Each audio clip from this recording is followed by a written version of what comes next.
Hello everybody, welcome to my channel, Ronald the Peculiar One.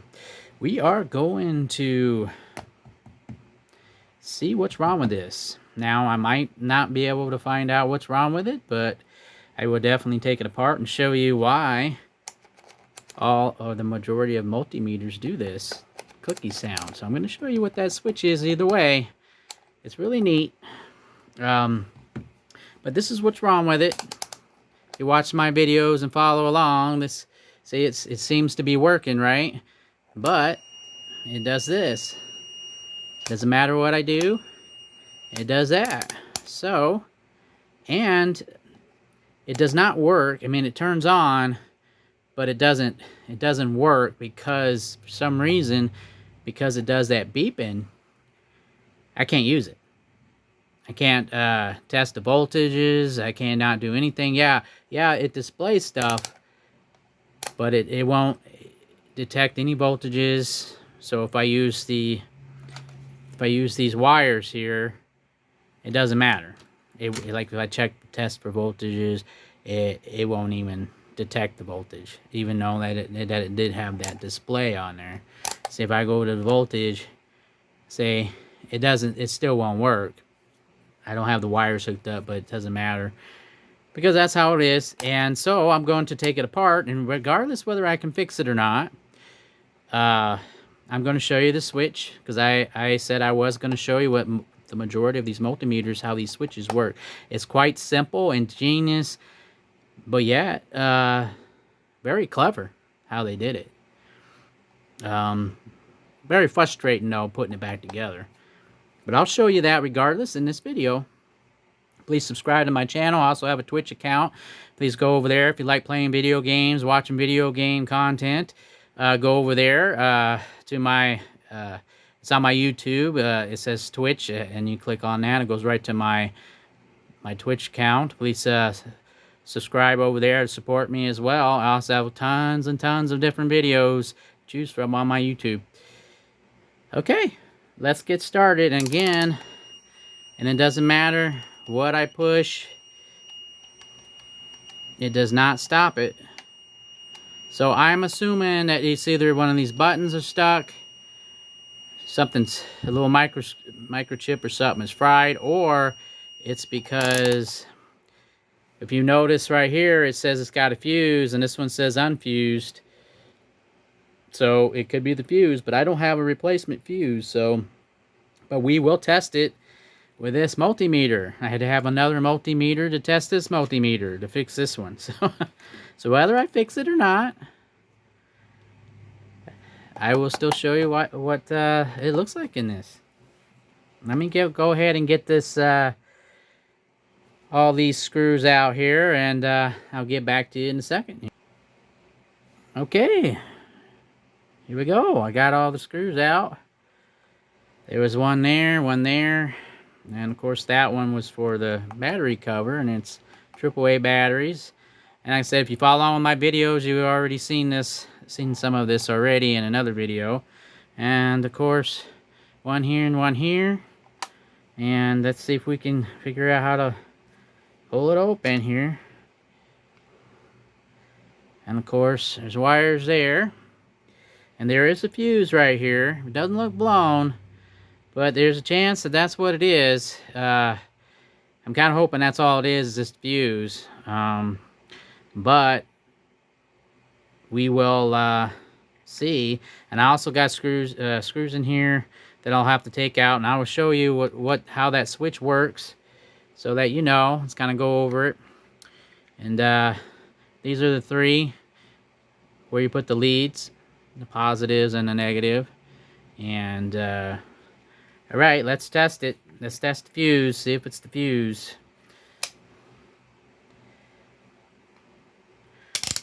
Let's go into continuity there. Let's test to make sure that this multimeter, okay, see, that's how that one's supposed to be, but it doesn't shut off afterwards.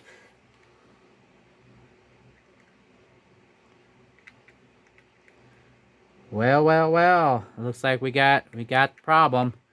Looks like the fuse is blown.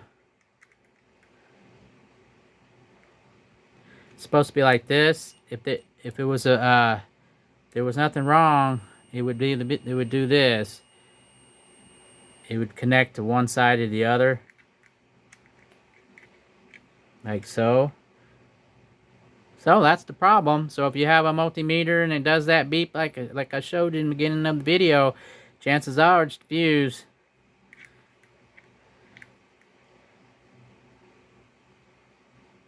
You see how it doesn't go through? What happens is if it was good, if the fuse was good, here, I'll show you up close. If the fuse was good, the power would go through and it would have continuity. And the fact there's no continuity, that means that the fuse is blown. So all I have to do is get a fuse and then fix this multimeter. But I'm still going to take it apart, and I want you to see what most multimeters, how the switches work in it. I'll have issues putting it back together, because I did have issues before. I did take this apart before, but I didn't have a multimeter before. But I couldn't go any further, even though I took it all apart. Thought maybe I could find something blown on it, but I couldn't test this, so I just put it back together. I said, oh, you know what, I'll do a video on this. I had no idea that it was this fuse, but I'm glad it was the fuse, because that's an easy fix. All I gotta do is buy a kit, a fuse kit, to replace that. So that's a good thing. That's why the fuses are there, to protect all this other stuff from burning out. But I will be taking the rest of this apart here shortly. I will show you the rest of it. I want to show you, see how this one makes that clicky? It does it too, but it's not as clicky as this one down here. But most multimeters have the same type of switches. So let me go ahead and turn this off here. So now we know it's the fuse. And I also will test it with a different multimeter as well. I have another multimeter. We'll see how good that one is for testing that. But I use this one because this one actually has the beep that actually works. The other one, that if you watch my unboxings, you'll see what the other multimeter that I have has a clamp to it. That one I'm having issues getting it to beep on continuity. So I did try it on a battery and stuff. And I did test the batteries. I did change the batteries multiple times. So sometimes if the batteries are real low, that might do the beeping as well. But at least we know that it is the fuse that needs to be replaced. So I just have to buy some fuses, find the right one to get. But it's a good thing, because I'd rather it be the fuse than something on here. And that saves, it saves basically this multimeter. So, because I really like this multimeter over the other ones. The other ones I bought, too, I will use them, of course, like it's backup and stuff. I'll use them whenever I feel like using them for. I'll use them. But I'll use all of them. All right, let me go ahead and get these off here. There's a screw here, here, here, here, and some up here. And let me go ahead and do that real quick, and I'll get back to you. That way the video isn't so long. Okay, I got all the screws out, it looks like. Now this is the trick, so I'll probably put it back together off camera. But here's the trick, and this here lines up as well. So I'm gonna have issues putting that back in. But all right, let me just take it apart, take it out here, and I will show you. This is why it's on there is the way it is, because once you remove this, it reveals what's in here will fall out, basically. What's used for the switch. It's really neat. It's really neat. Hold on, let me fiddle with it.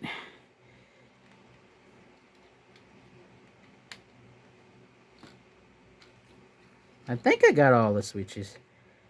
Or nope, well, one more screw. It's the switches. Screw. Right here, it's hiding. I was wondering why it wouldn't come up. Alright. That's why they have so many of them. There's 3, 4, 5, 6, or 7 of them. 7 of them holding that down.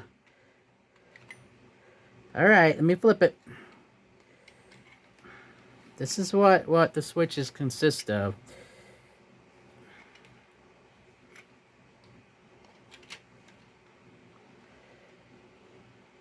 It's basically this. It's got all these teeth on it for a connection on the circuit board. See how it swirls around. Now, apparently it fell. So I'm going to have to shake this. But anyway, basically what it is right here and right here. Guess what goes there? Little BBs. Little BBs or little ball bearings. Well, I don't know how BB gun works. They're little BBs, different size BBs. But those are just little ball bearings. And they just called them BBs. Just so that you know. That's how that works. Okay, I'm going to shake this now. I think I hear them. I hear it. I hear it. There's one. Found one. One of them. Alright, one of them fell in here. You don't want to lose them either. You don't want to lose these BBs. I think that's it right there.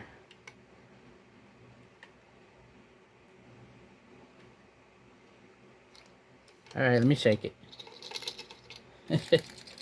Where did you go? Oh, I lost one. I lost the BB. You can't have that. That could be a problem.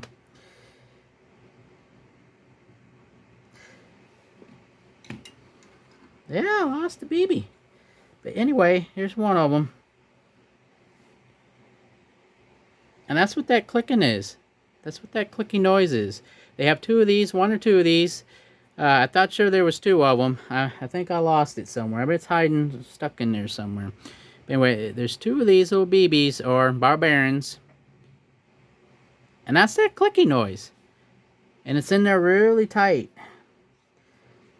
So this goes in.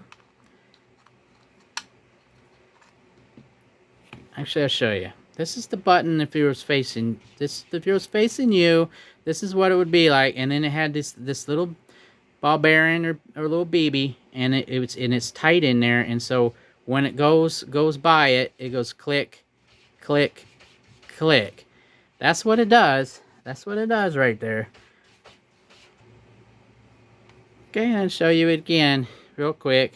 See, that's what it would sound like without it.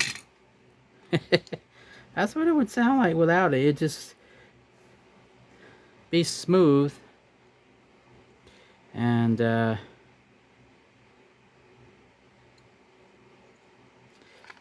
then the BB goes, like I said, goes right there. So basically it rides on there. You have two of them, one here and one here. And so when you put the switch on, if you see those little grooves, you turn it this way, and then of course the BB would be there and there, and you put it in there like so, and it'll go click, click, click, click, click.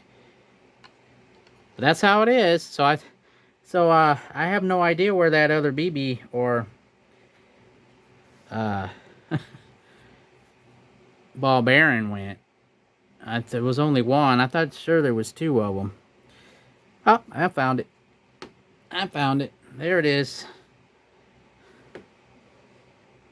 And basically it sits like this, but on the right there. So one goes there and one goes there, and I'll show you one of them on there. Basically it goes on just like this, and it just sits on there very carefully. And then there's one right that goes right here as well. And then the switch goes on, and that's what makes that click noise. So now every time you look at a multimeter and you hear somebody do a video, repair video, and you hear the clickety click when they turn the multimeter on and off, now you know what causes that clicky noise. It's just two little ball bearings or BBs, basically. And I did find both of them. They're right there. Can barely see them. Right there. But there you go. So now I know now I know that it's just a fuse. So I have to get a fuse kit with all the different types of fuses. As soon as I get some more money for that, I'll do that, and I'll have this one fixed. I'll just put this back together, and so when I go take it apart, I won't have to take this out. But if you take a look, look how they do that. How the switch is. It's like that. Those metal pieces there, 2 of them fell off. I have to put those back on too. But there's 3, 4, 5, 6, or 7 metal pieces, and it sits on here basically like this, and it goes around on the right here. See how it is? It's weird, isn't it? How swirly, how it connects like that. Isn't that the neatest thing? It's simple but complicated, ingenious. How they made just make the the switch click. That's what these little gears are. It goes click, click, and click. The little BB rides on one side of this, and another one rides on this side. And so as you turn it, it goes click, click, click, click. Like I said, like this, just like this. That's what makes it do that noise. This one here sounded better, the one I took apart. Maybe this one only has one of them. This one here is a lot more clickier. So I guess if they're clickier, they might have 2 in them, 2 ball bearings or BBs, rather than this one might only have 1, or it might be designed just a tad different. But most multimeters have little BBs in them, little ball bearings. See? And then it's very frustrating putting it back together, because these like to fall out when you go put it back together. So you gotta use both hands, and you gotta have to trial and error because sometimes they'll fall off as you put it back together. So I'll do that off camera. But there you go. That's basically how it works. And so thank you so much for watching, everybody. And I'll have this put back together, and then I'll probably do another video when I get some fuses, and we'll see if it fixes it or not. It's a little bonus video down the road, if you know, a little entertainment. I hope you enjoyed it, everybody. And now I just got to put all this back together off camera and order some fuses. But other than that, thank you so much for watching. Please subscribe and support my channel. If you like if you give my channel a chance, I'm sure you'll find some of it enjoyable. You just have to give me a chance on all that. A lot of people, they only watch like 10 seconds. They just don't have the patience, you know, for they just want it to be, you know, whatever they're searching for on YouTube, and then they're, all right, I got my information, I don't need you anymore. It's basically how they they treat a lot of the channels on YouTube. They get their information and they run off. They don't push like, they don't subscribe, even though they learn something from that channel. So please support, everybody. Please support those channels, you know, you get information from. It doesn't cost you anything to subscribe and to like the video, okay? So if you can, show some love and subscribe to my channel. Subscribe to other people's channels that helped you out on something. I really appreciate it, and they will appreciate it as well, that you support their channels. So thank you so much, everybody. Moving on to the next video. Hope you enjoyed it. Take care.